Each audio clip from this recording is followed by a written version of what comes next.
Welcome to the ATA podcast, where we talk to former elite athletes sharing their insights and wisdom derived from successfully transitioning into life beyond the game. A very warm welcome to the ATA podcast. I'm flying solo today. Unfortunately, Carl's got a family emergency, but I'm delighted to welcome JP Cooney to talk to us about his life in professional rugby union, his life playing for Connacht in Ireland, what he's doing now, and of course, like all of our guests, exploring that transition out of professional sport into industry. So JP, first of all, a very warm welcome and thank you for your time and joining us today. Yeah, James, thanks very much. I was delighted to be asked. Hopefully, I'll be able to share some helpful insights.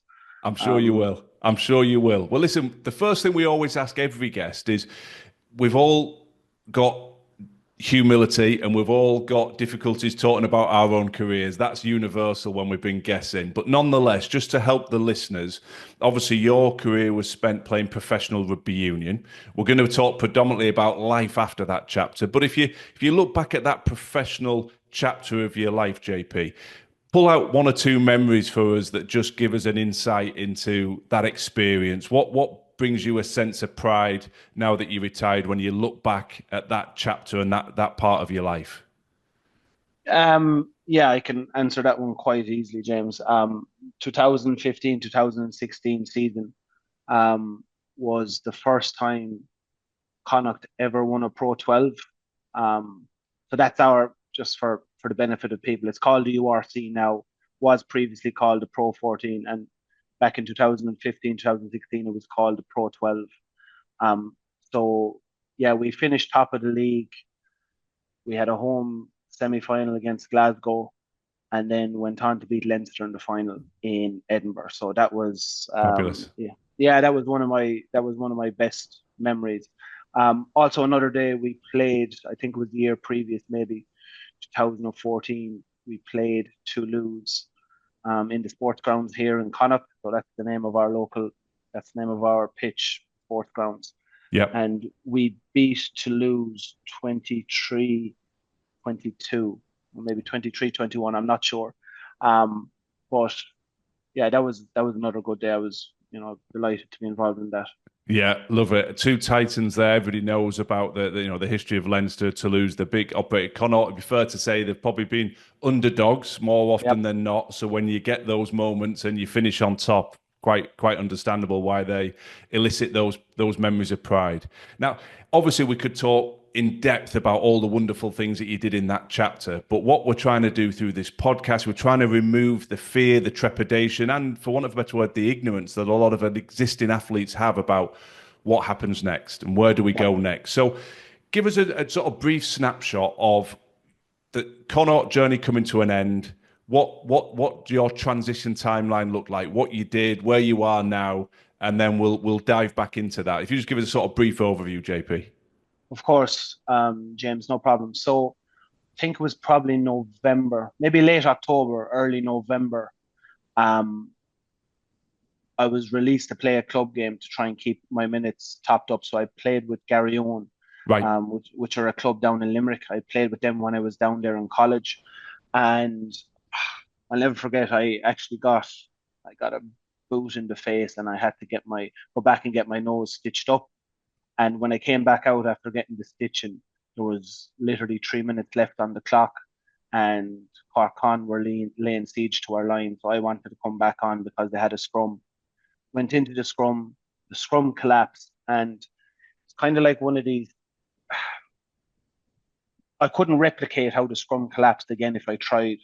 Right. My leg got caught under me. My hamstring snapped off the bone. Now, Right. I had never had an injury before, or not. Sorry, I never had an injury to my hamstring before, so I hurt it. I could feel something going, and I was like, "Oh, that must be my hamstring, like pulled or something like that." I had no context of what that pain was, but got off the pitch, got into the car, drove home, um, went into Connacht, into the physios Monday morning, told him, look, I've something wrong with my leg, scanned it, and yeah, it was evident that my tendon had severed itself from my pelvic bone, and it actually Oh, retracted down into my calf nearly. Right. So yeah, so I had to go over to England, over to Princeton Bracing Hospital. I can't remember the name of the specialist, but ended up getting surgery like maybe, I don't know, 4 days before Christmas. He reattached it, came back.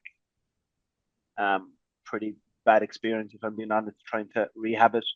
So typically there's like three tendons attached into your pelvic bone, and there's two on the outside and one in towards your groin.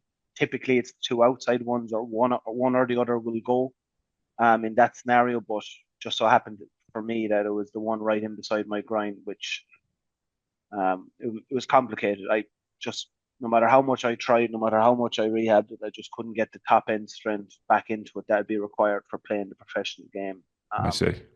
Yeah, so the writing was on the wall for me. I was coming to the end of a contract that year anyway. So around February, March, I was kind of thinking I need to have an option here for myself if things don't go to plan, if I can't rehab it. Because at that time, at that stage, I was fully committed to getting back playing. Hmm. But at the same time, I wanted to have a backup plan just in case.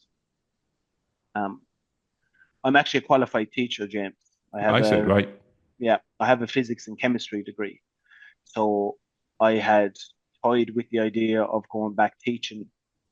Didn't really know if that's what I wanted to do. Um, we have a rugby players union here in Ireland, and the representative officer, Deirdre Lyons was her name. I was working with her closely, and she suggested going for like some interview, talking to people, seeing, because there's good local industry here in Galway, specifically around like medical medical devices, Hmm. pharma, all that kind of stuff. So I had been meeting with people that she knew, people she had recommended, and some of the conversation. I even went to a recruiter as well, and some of the conversations that I had with the recruiters, with the people with big, and the people with big titles in these companies, they were, how would I put it? They're like getting a punch in the guts. Um, and I can jump into that a small bit. So Deirdre, who is our like development officer, tries to help us with all these things. Hmm. She had been hammering down on the case of like, you're resilient, you're a good team player, you drive high standards, you know, leadership, you have all these things, JP, from playing rugby. And I goes, yeah, you're right, Deirdre, but you should be a manager somewhere. I goes, yeah, I'd like that. But then when I went to go to speak to the people that were actually working in the industry, it was very much a case of no doubt you have resilience, no doubt, you can apply yourself to a task, you seem intelligent, all these things, but you have no industry experience, JP. So Hmm.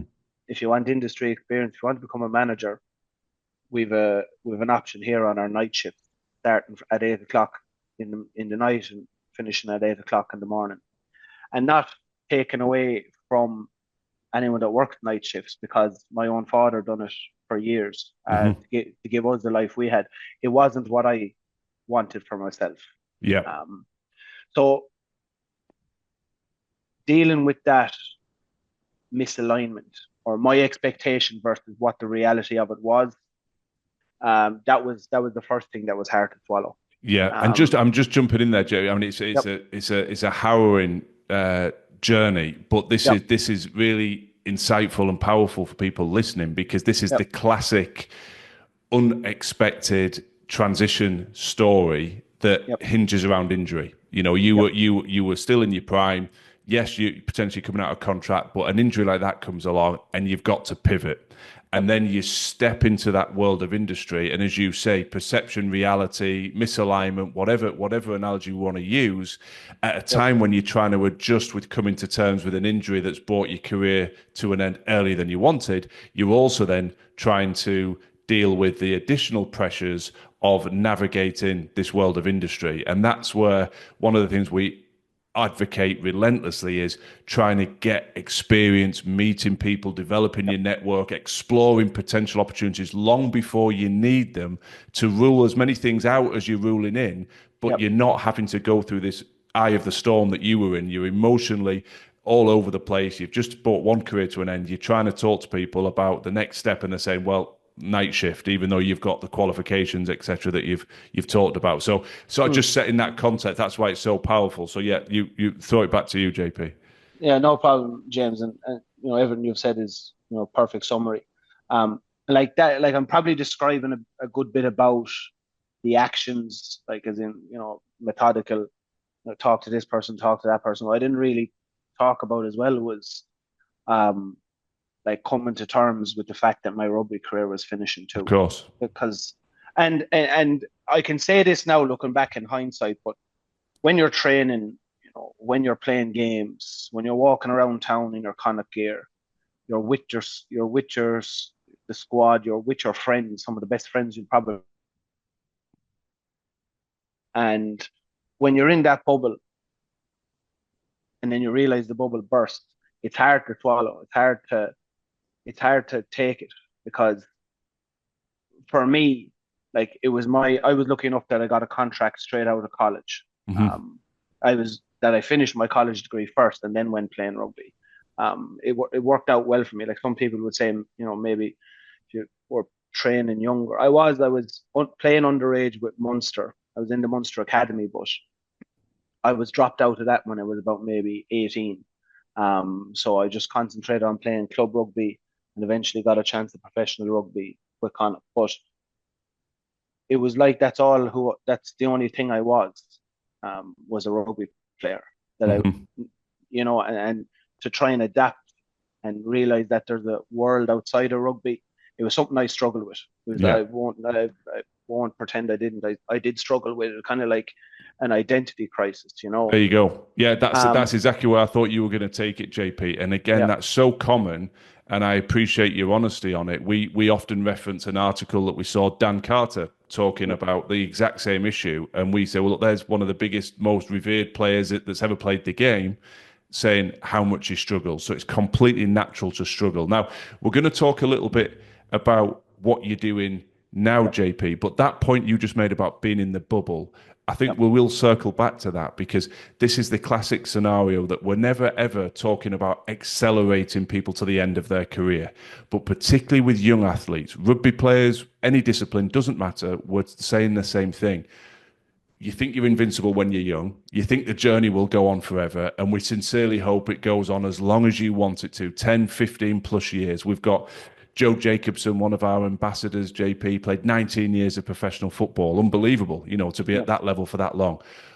But there is a chance that, to your phrase, the bubble bursts. yeah, So don't presume that you're going to be in that environment forever because it's so intoxicating. You're doing what you love. You're with your mates, as you say. You're in that environment, living your dreams. There's nothing wrong with that. We're not saying be negative. We're just saying prepare.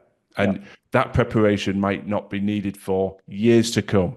But if you do prepare, it helps remove some of the pressures you've talked to there about that identity crisis. So mm, I don't know whether that rings true with you, JP, yeah. whether just touching on that, whether if you look back and had your time again, what would the benefit of hindsight would you have done differently to try and mitigate some of that pressure and remove some of that Yeah. identity crisis?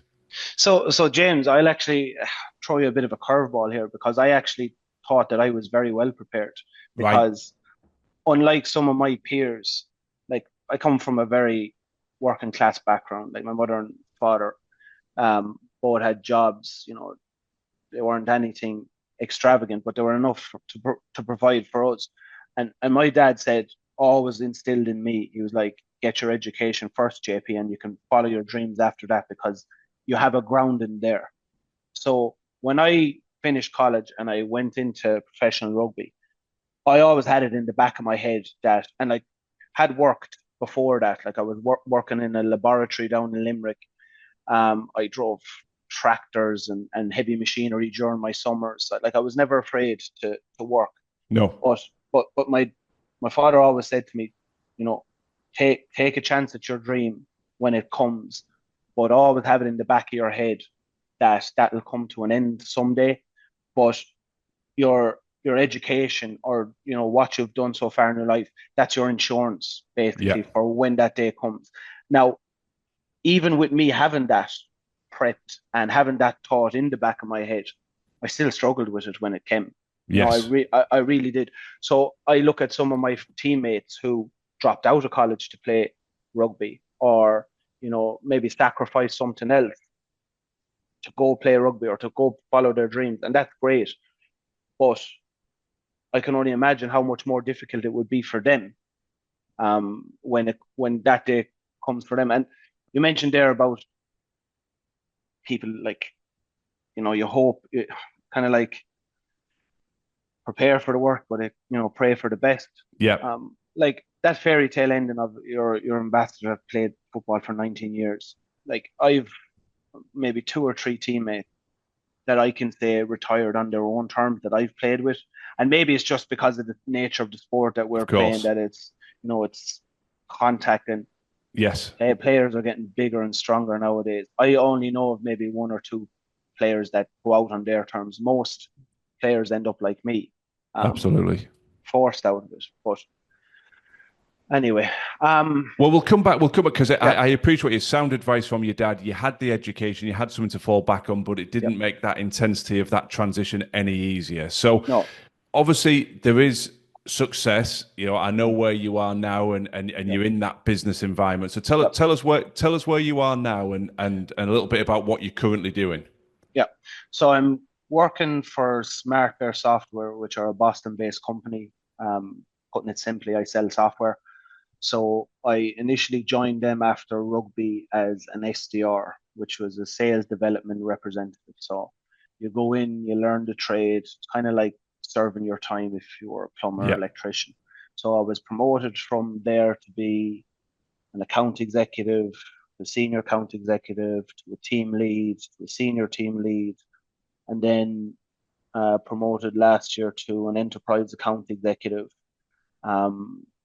I've hit, like, we have this thing in sales called President's Club. If you overachieve by a certain target, you get a free holiday, basically. Yeah.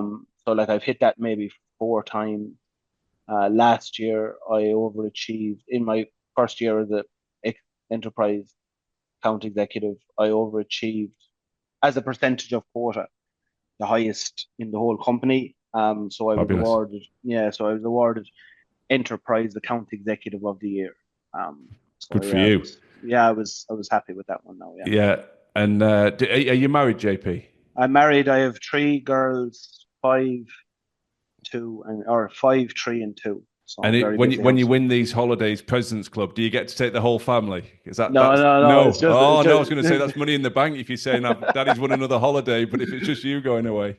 Just me and herself. Right. Just me and my wife Sarah. It's you and your wife gets to come as well. Okay, there is some credit in there. I like it. So it's important because I'm not in any way trivializing the pressures that you've touched on there, but I think it's important to pivot to say, hang on, now 7 years down the track with this business, there you are, smashing in the targets, winning the President Club holidays, doing fabulous things. And I'm interested in this space because when we talk to a lot of existing athletes, there's a natural draw that I think I'd like to get into the sales environment, but I don't really know much about it, and I'm not sure whether I'd be suited. So you're in that space. You're doing really well in that space. Would you recommend that as a sector to say, hey, it's something to explore? Because naturally, we've both been in that space. I've been in that space myself. A big part of it is building relationships, how you communicate, and building rapport with people, which in my experience, a lot of athletes are pretty good at. So I don't want to put words in your mouth, JP, but is this a sector that you would say, hey, if you're considering a career, sales, I suppose, is the first question, and then moving into this sort of software environment, just giving people an insight, it might be something they want to explore further and investigate further? Definitely, James. I probably, the reason that you've cited there, relationships, building rapport with people, all definitely very important. But I think as like professional sports people, we give ourselves a discredit, kind of. So like if I was to give somebody that's playing for Connacht now advice on why they should go into sales, first of all, you're driven, right? And you're so driven that you're playing a sport that you love professionally, when thousands, hundreds of thousands, potentially millions of people haven't been able to do that. So you have some kind of drive in you. Playing professional sport, you have a resilience. And people talk about resilience in the outside world, what it is to be resilient. Some of the most resilient people I know are people that I've played with. And like I could be in the office and they throw around the word resilient, but it's not the same resilience as what it is to play sport and to know what like I started off this podcast by telling you about some of the happy days that you have playing for Connacht. But they're the days that you light up your face and you smile. But the ones where you're after getting an absolute hammering and you're going in on a Monday morning and you know that you missed that tackle that caused whoever it is to beat you in the dying moments of the game, or you're in the middle of a move and we're on for a try and you just get in the way and you're pulled up in front of everyone and told it's your fault. Why are you there? Yeah.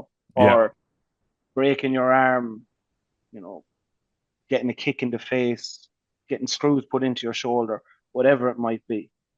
That teaches you resilience that you don't get in enough, or that teaches you resilience that you don't have by reading a self-help book or anything like that.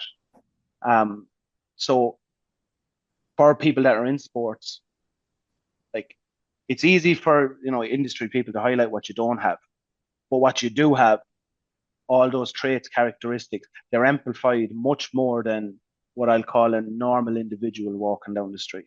Yeah. And that's not me like taking a swipe at everyone else that's walking around in No, this. no, it's very articulately put, Yeah, JP, and I would build into that the brutality of match review yeah, has another benefit, I think, going into business. Because wearing my right, other hat, I spend a lot of time coaching senior leaders, and one of the challenges is how we communicate. It's yeah, giving and taking feedback and being able to constructively appraise performance and say this is going well, this is not going well. And especially in Britain, where we hide from those difficult conversations. yeah, Sometimes we worry about causing offence.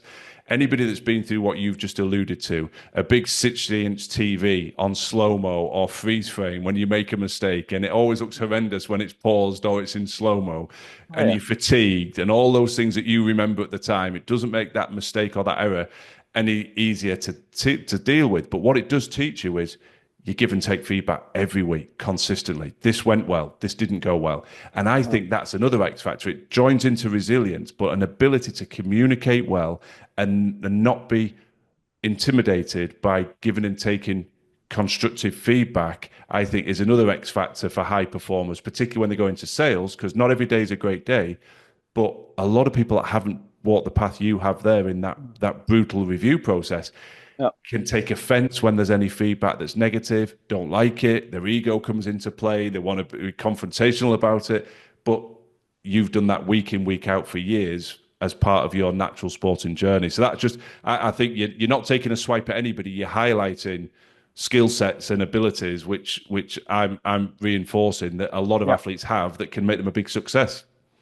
yeah, definitely. And like even accountability as well. Like, don't get me wrong, coach have to call you out if you're doing something incorrect or if you're making a hash of something. But I know it myself. Do you know what I mean? Like the self reflection, looking at the video yourself, knowing that you're wrong. Because I think as athletes as well, that's uh, like in an office or in a work environment, people might just turn around to try and blame somebody else, or this doesn't work because of this reason, Hmm. this doesn't work because of that reason, rather than looking at themselves first and foremost.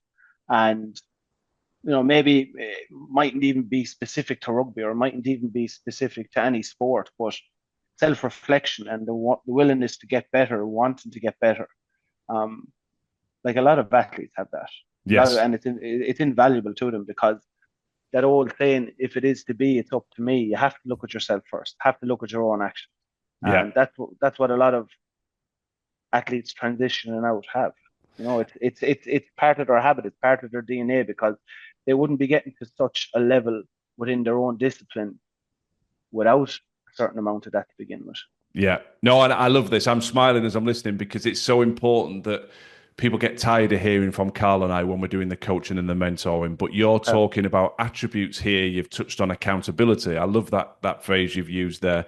And you've touched on resilience. You've touched on being driven. You've touched on the ability to self-reflect. And all of those things not only actually set you up to be a high performer, they actually set you up to be a leader as well, because actions is what inspire people. And when you step in and you're constantly bringing that humility, that self-reflection, you're a good communicator, you're driven, you can overcome adversity, you can move through challenge with your resilience.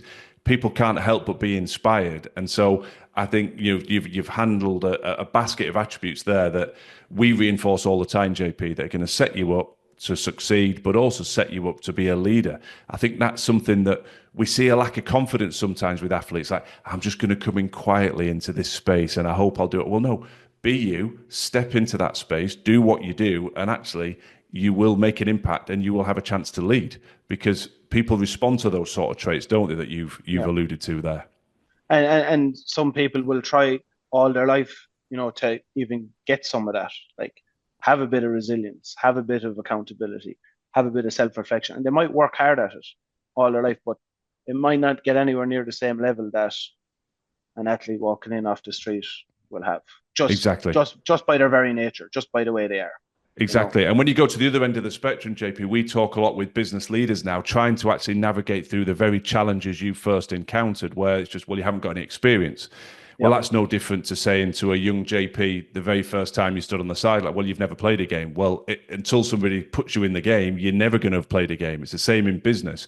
But if the business leader can step back and say, yeah, but there's a lot of attributes here. I can upskill, I can develop that experience, but they've got attributes that I'm going to give them an opportunity with. I think that's really important as well. So the one thing that Deirdre Lyons, I mentioned her earlier on. Yes. The one thing, like, because I was coming back to her when I was having these conversations with the industry experts, and they're talking about industry knowledge, and you don't have this and you don't have that, and I was getting a bit frustrated, and like, voicing my frustration with her and like telling her the feedback, because Deirdre wanted to know herself. She was an excellent representative officer. Yes.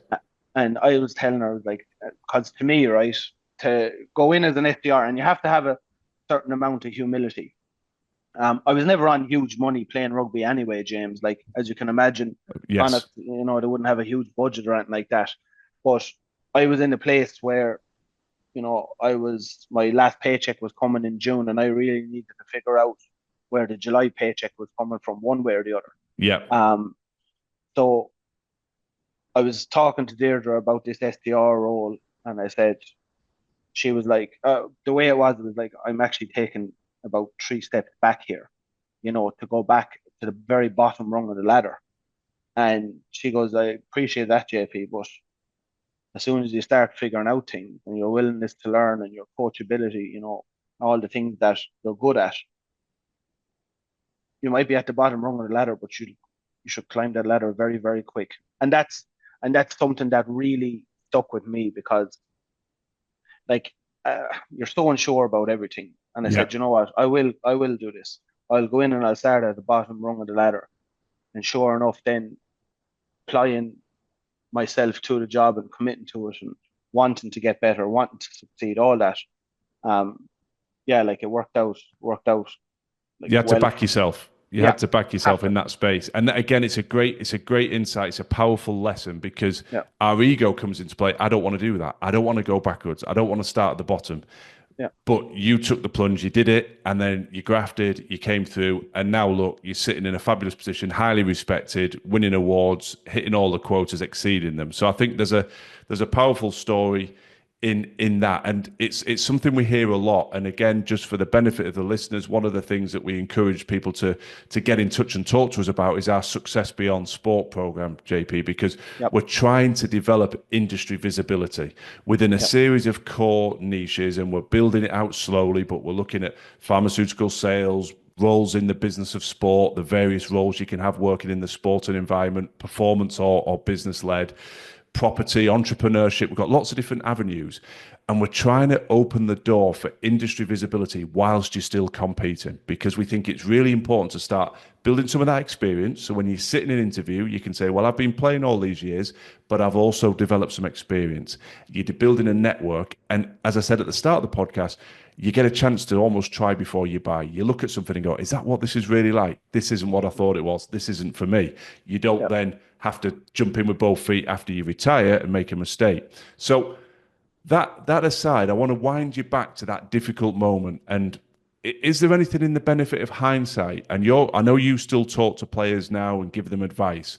Yeah. I wonder, is there anything you could have done? Hindsight's always a genius. There's no criticism in this. We don't know what we don't know until we've had the benefit of hindsight. But would you have had opportunities? Was there time that you could have been reaching out to people or perhaps exploring, trying to develop experiences in some of the downtime? Or was the pressure more it's just that whole stress and the identity challenge of going from sport to business? I just wonder whether anything comes to you. I often talk to people about do's and don'ts, JP. If people are learning from your journey and you could go back in that proverbial time machine and say, I tell you what, I'll give you something that you should do to make your transition easier and perhaps something that you shouldn't do. You know, I'm framing the question in a couple of different ways there. I appreciate that. But what springs to mind when you reflect on those questions, JP? Oh, definitely. Like, so even take my specific scenario here. Yeah. Like I had a Bachelor of Science degree with education. Yes.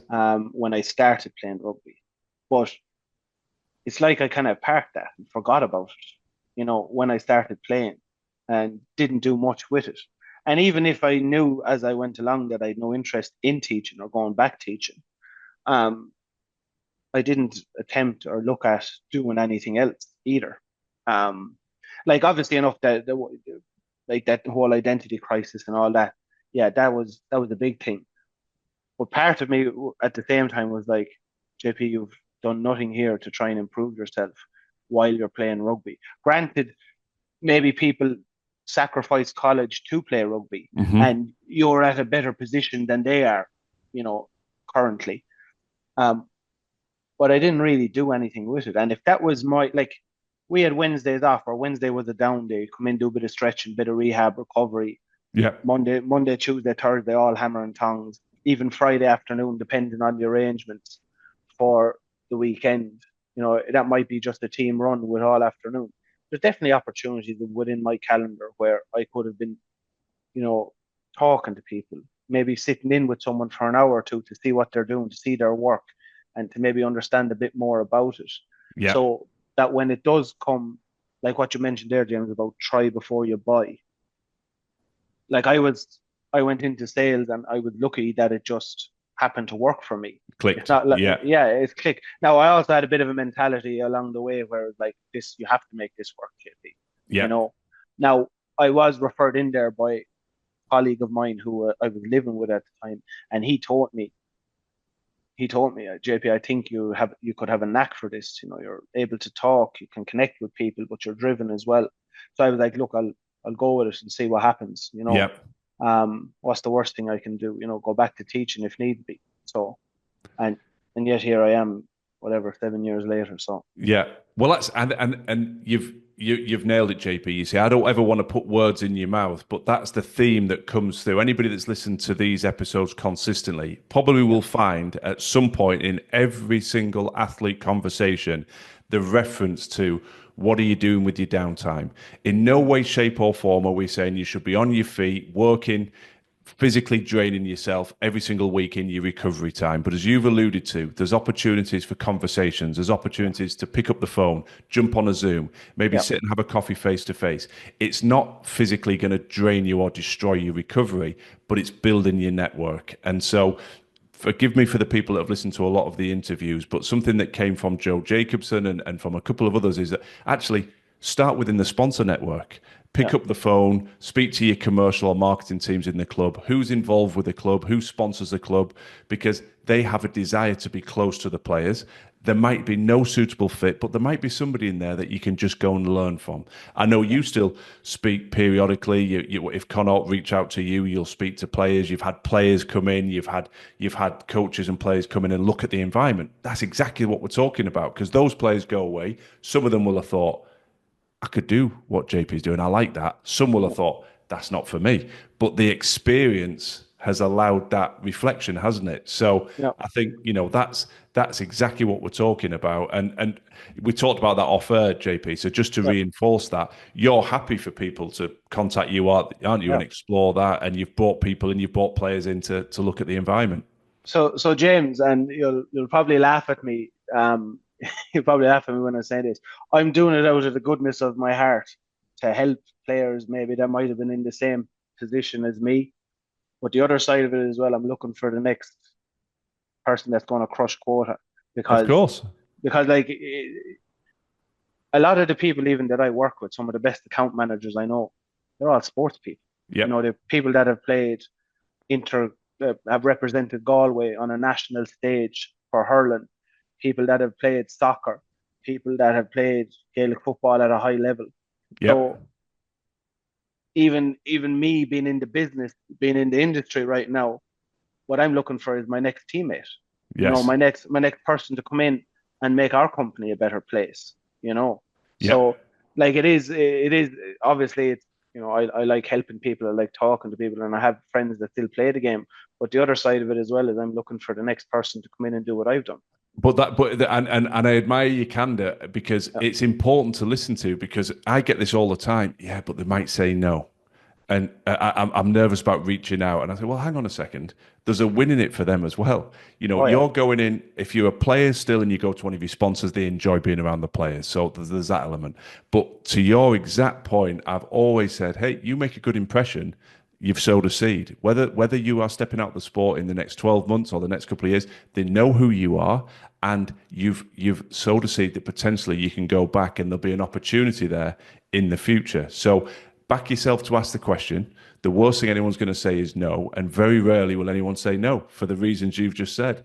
One of the chaps that mentored me many years ago, he had a policy when it came to recruitment. He said, I just have a rolling recruitment plan. If I see good people and I see talent, I'm looking to bring them in. I don't just wait until there's a specific job. If I see a talented individual, I'll find something for them and I'll bring them in.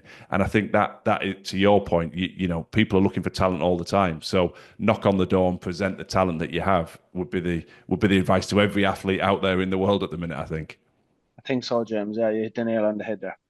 I love it, JP. Listen, it's been an absolute pleasure talking to you.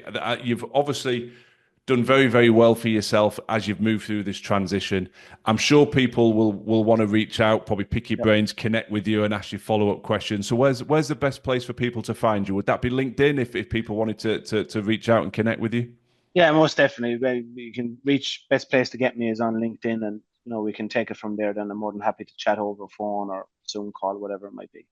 Top man. Well, listen, I really appreciate your time today. I know the wisdom and the insight. We could have talked for hours, the stories and the insights that you've got, but I know what you've said today will have made an impact. It will be helping people who are in that space, and particularly those unfortunate athletes that get those career-ending injuries. You're a shining example of actually, well, what comes next can be a truly successful and engaging chapter once you punch through that disappointment, frustration, and draw upon the resilience that you had to draw upon. So thank you for sharing your time with us, and look forward to talking to you again in the future. Cheers, James. Thank you. Thank you. Thanks for joining us this week on our ATA podcast. If you found this conversation insightful and it resonates with your journey, please subscribe, follow the show, and stay connected with us for more insight, resources, and information on how we at ATA are supporting your preparation for life beyond the game.